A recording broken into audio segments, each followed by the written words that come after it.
اب میں آتا ہوں ان باتوں کی طرف جو لوگ مصیبتوں کو برا سمجھتے ہیں۔ ایک صحابی تھے، ان کی شادی ہو گئی ایک صحابیہ سے، نکاح ہوا تھا مدینے میں، سال بھر خوشحالی سے گزرتے رہے، بہت اچھے دن گزرے۔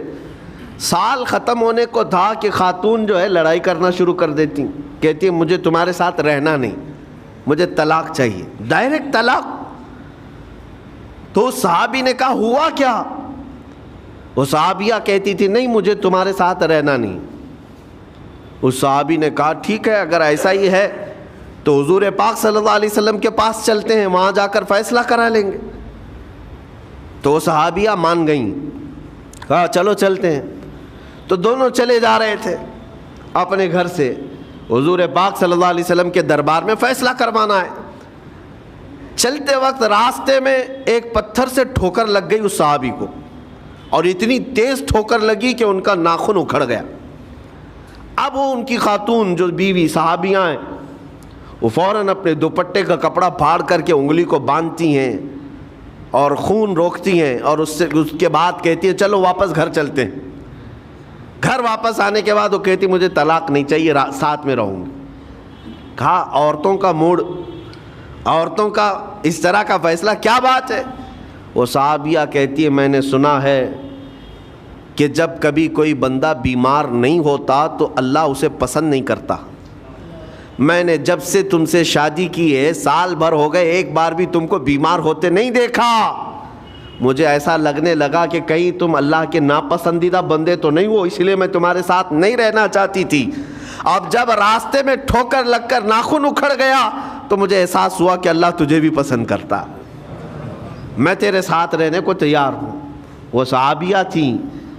میرے عزیزو، اس کا مطلب یہ نہیں کہ ہم آپس میں ایک دوسرے کے بیمار ہونے کی انتظار میں رہیں۔ شوہر یہ سوچے کہ میری بیوی بیمار کیوں نہیں ہوتی، اور بیوی یہ سوچتی رہے کہ میرا شوہر بیمار کب ہوگا۔ وہ توکل کا اعلیٰ درجہ ہے۔ انتظار اور تمنا مت کرو بیمار ہونے کا، بلکہ بیماری آ جائے تو اللہ کا شکر ادا کرو، آ جائے تو صبر کرو۔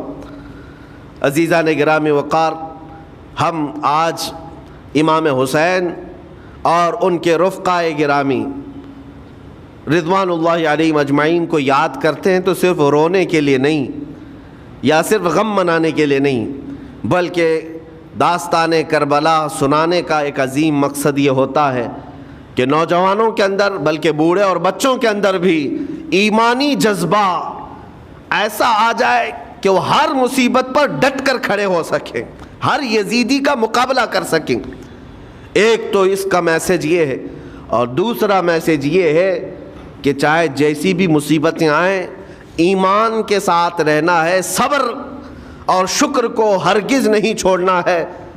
مصیبتیں ہمارے پاس اب اتنی بڑی تو نہیں آتی کہ ایک خاندان کے ہی اتنے لوگوں کو کاٹ دیا جائے، ایسی مصیبتیں تو نہیں آئی۔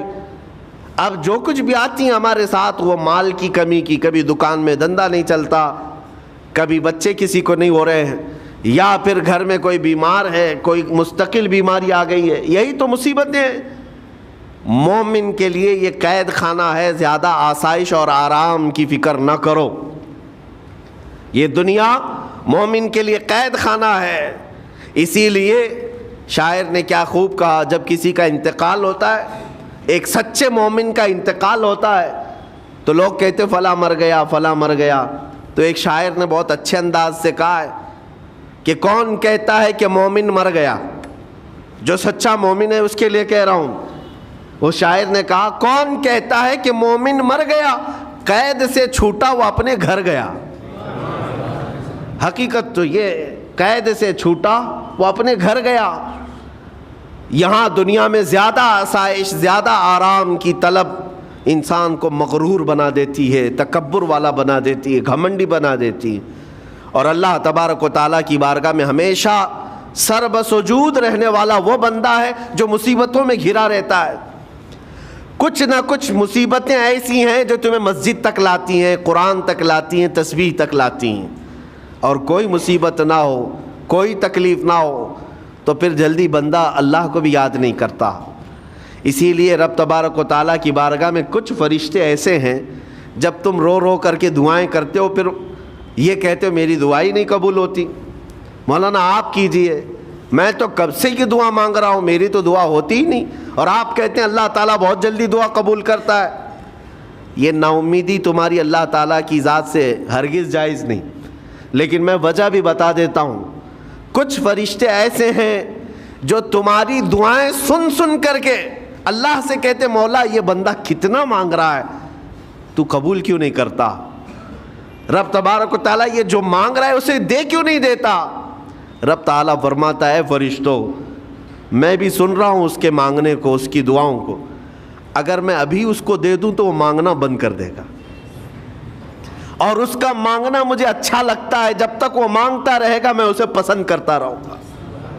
ایک وجہ یہ بھی ہوتی ہے تم مایوس ہو کر کے چھوڑ دیتے ہو کہ اب کیا دعا کرنا, اتنے دنوں سے کر ہی رہا تھا, کچھ نہیں ہوتا. اگر تمہاری دعاؤں کا اثر جلدی نظر نہیں آتا تو رحمان تمہاری دعائیں سن رہا ہے اور وہ تمہاری دعائیں پسند بھی کر رہا ہے. میرے عزیزو, یہ تمام حالات میں آپ اللہ تبارک و تعالیٰ کی بارگاہ میں کثرت سے دعا ہی کریں اور مانگا ہی کریں جب مصیبتیں آئیں. آج کے حالات بھی ہماری آزمائش کے حالات ہیں. آج کا جو دور ہے وہ بھی ایک یزیدی دور ہے. یہاں پر جگہ جگہ جو مسلمانوں کے ساتھ حالات ہیں یہ ہمارے لیے آزمائش کا دور ہے, بہت بڑا امتحان چل رہا ہے. ان حالات میں مسلمانوں کو چاہیے وہ اپنے ایمان کے ساتھ ڈٹے رہیں, استقامت.